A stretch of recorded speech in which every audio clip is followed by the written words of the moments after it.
बिरसा मुंडा, जिन्हें आदिवासी समाज के लोग भगवान कहते हैं। बिरसा मुंडा, जिन्हें धरती आबा यानी धरती का पिता भी कहा जाता है। आखिर आज से 130 साल पहले उन्हीं बिरसा मुंडा को एक अलग धर्म क्यों बनाना पड़ा? आज के वीडियो में हम बिरसा मुंडा की जिंदगी की ऐसी कहानी बताएंगे जो यकीनन आपने आज से पहले नहीं सुनी होगी। नमस्कार और जोहार स्वीकार कीजिए। मैं हूं पुनीत कपूर और द अनकट स्टोरीज में आपका एक बार फिर स्वागत है।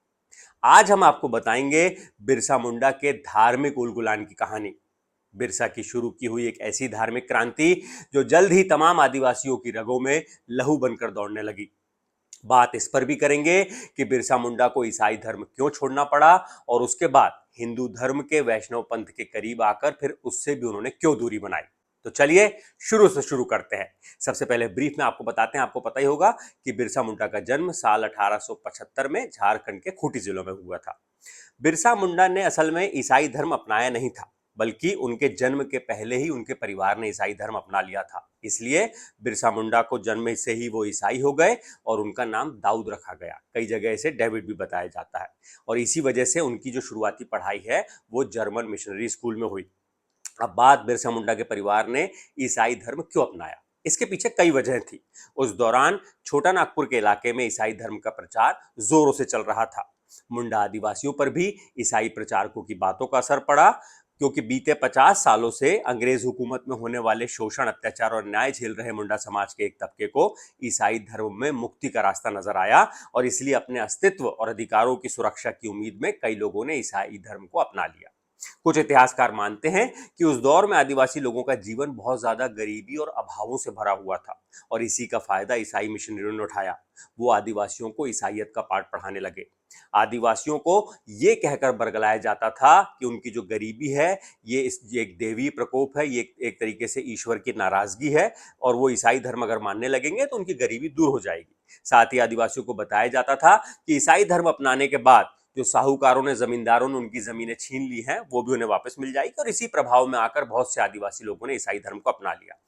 बहरहाल 1850 के दशक में आदिवासी समाज में बढ़ रहा ईसाई धर्म का प्रभाव 1880 के दशक आकर कम हुआ, जब आदिवासियों का एहसास हुआ कि अंग्रेज हुकूमत और ईसाई मिशनरियां ऊपर से मिली हुई हैं।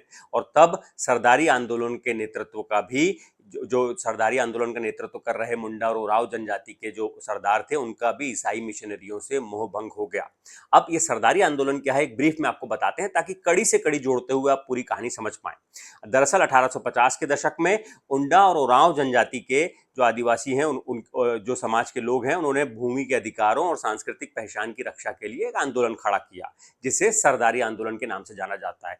क्योंकि इस आंदोलन का नेतृत्व मुंडा और उरांव जनजाति के प्रधान कर रहे थे, इसलिए इसे सरदारी आंदोलन भी कहा गया। इस दौरान यह आंदोलन बहुत शांतिपूर्ण था, जिसमें अंग्रेज हुकूमत से न्याय की मांग के लिए याचिकाएं, प्रार्थना और शांतिपूर्ण विरोध का तरीका अख्तियार किया जाता था। हालांकि इसे बाद में बहुत ज्यादा कामयाबी नहीं मिली। फिर बिरसा बिरसा मुंडा ने आगे जाकर एक उलगुलान किया, उसका पूरी कहानी आप लोग जानते ही हैं। बहरहाल वापस लौटते हैं। जब 1880 के दशक में आते आते इन जो उरांव और मुंडा जनजाति के सरदार हैं उनका ईसाई मिशनरी से मोह भंग हुआ, तो जो बहुत से आदिवासी धर्म जो लोग हैं वो ईसाई धर्म से दूर होने लगे। बहरहाल इस दौरान बिरसा मुंडा क्या सोच रहे थे, एक 15-16 साल का लड़का बिरसा मुंडा जो शुरू से बहुत जिज्ञासु थे, मिशनरी स्कूल में पढ़ते हुए उन्होंने मिशनरीज के कामकाज को बहुत करीब से देखा। उन्होंने देखा किस तरह ईसाई मिशनरी आदिवासी संस्कृति में लगातार दखल दे रही हैं। आदिवासियों की संस्कृति, परंपराओं और मान्यताओं की भी आलोचना करके वो आदिवासियों को अपनी संस्कृति से दूर करने की कोशिश कर रही हैं। साथ ही आदिवासी संस्कृति को पूरी तरह खत्म करने के लिए धर्म परिवर्तन पर जोर दिया जा रहा है। यही सब देखकर बिरसा मुंडा ने ईसाई मिशनरी की खुलेआम आलोचना शुरू की और साथ ही 1891 में उन्होंने ईसाई धर्म छोड़ दिया। इसके बाद क्या हुआ? इसके बाद 1891 में जब उन्होंने ईसाई धर्म छोड़ा, उसके बाद वो वैष्णव जो पंथ है हिंदू धर्म का, उसके जो एक धार्मिक गुरु हैं आनंद पांडे, उनके संपर्क में आए, उन्हें सानिध्य मिला और इस दौरान वो वैष्णव धर्म के करीब रहे और कहा जाता है कि इस दौरान उन्होंने जनेऊ भी धारण किया। अगले 3 सालों तक बिरसा मुंडा ने धर्म का व्यक्तिगत जिंदगी और सामाजिक जिंदगी में पड़ने वाले प्रभाव का चिंतन मनन किया और इसके बाद फिर जल्द ही बिरसा मुंडा अपने परंपरागत धर्म की ओर लौटने लगे, यानी प्रकृति से जुड़ा आदिवासी धर्म। इसकी ठीक ठीक वजह नहीं पता, लेकिन विद्वानों का मानना है क्योंकि वैष्णव पंथ में, वैष्णव संप्रदाय में ईश्वर की भक्ति का ज्यादा जोर दिया जाता था, मूर्ति पूजा की जाती थी, लेकिन बिरसा मुंडा का मन प्रकृति की उपासना में लगता था, इसलिए उन्होंने धीरे धीरे वहां से अपनी दूरी बना ली क्योंकि उनका मन वहां पर लगा नहीं। बहरहाल, इसी दौरान बिरसा मुंडा ने आदिवासी समाज के अंदर मौजूद बुराइयों और कमजोरियों को दूर करने की पुरजोर कोशिश की। मसलन ज्यादातर आदिवासी लोग महामारी को देवी प्रकोप मानते थे। बिरसा ने लोगों को समझाना शुरू किया कि ये एक बीमारी है, इसका देवों से कोई वास्ता नहीं। बिरसा ने लोगों को महामारी से बचाव और इलाज के उपाय बताए। आदिवासी हैजा और चेचक जैसी बीमारियों को देवों की मर्जी मानते थे, लेकिन बिरसा उन्हें इससे लड़ने और बचने के उपाय बताते।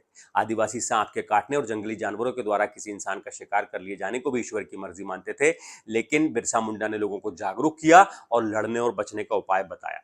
लोग बड़े ध्यान से उनकी बात सुनते और उनकी बात मानते भी, और इस तरह बिरसा मुंडा के बड़ी संख्या में अनुयायी बनने लगे। साल 1895 आते आते बिरसा मुंडा 20 साल के हो गए और लोग उन्हें भगवान मानने लगे। वे बीमार लोगों को ठीक कर सकते थे। दूर दराज से लोग बिरसा मुंडा के पास अपनी बीमारी का इलाज कराने आते।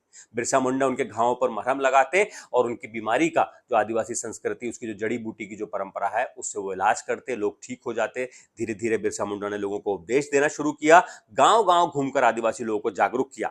बिरसा मुंडा ने न सिर्फ आदिवासियों को परंपरागत धर्म और संस्कृति की ओर लौटने के लिए कहा, बल्कि अपनी संस्कृति और अपनी परंपराओं के मायने बताए और अपनी संस्कृति पर गर्व करने की एक मजबूत वजह भी दी।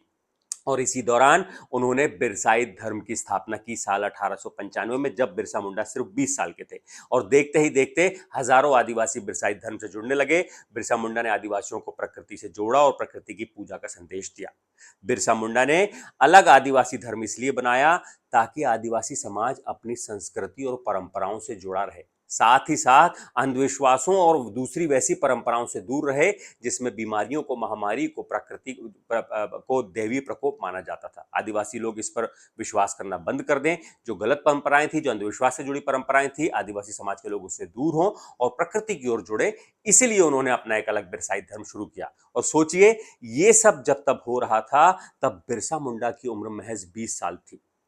बिरसा मुंडा एक विलक्षण बौद्धिक क्षमता और एक अलौकिक चेतना के धनी, इसीलिए इतनी कम उम्र में बिरसा मुंडा आदिवासियों के लिए भगवान हो गए। लोग उन्हें धरती आबा, जो धरती का पिता भी कहकर बुलाते हैं, और आज भी बिरसा मुंडा को भगवान की तरह पूजा जाता है। एक धार्मिक क्रांति जो उन्होंने उस दौर में शुरू की, आदिवासी धर्म की संस्कृति की रक्षा के लिए, जो आदिवासियों को उन्होंने संदेश दिया अपनी परंपराओं से, अपनी संस्कृति से, प्रकृति से जुड़ाव का। इस बिरसाई धर्म में उन्होंने लोगों को सूर्य की पूजा करने के लिए कहा, प्रकृति से जुड़े रहने के लिए कहा, प्रकृति का संरक्षण करने के लिए कहा, जल जंगल जमीन के अपने अधिकारों के लिए लोगों को जागरूक किया, और उसके लिए उन्होंने लड़ना सिखाया। और यही वजह है कि बिरसा मुंडा, जो मैंने शुरुआत में कहा था, कि वो आज भी आदिवासियों के लिए भगवान है। इस स्टोरी में फिलहाल इतना ही। ये वीडियो अगर आपको अच्छा लगे तो इसे लाइक कीजिएगा, शेयर कीजिएगा अपने लोगों के बीच में, और हमारे चैनल को सब्सक्राइब जरूर कीजिएगा। शुक्रिया।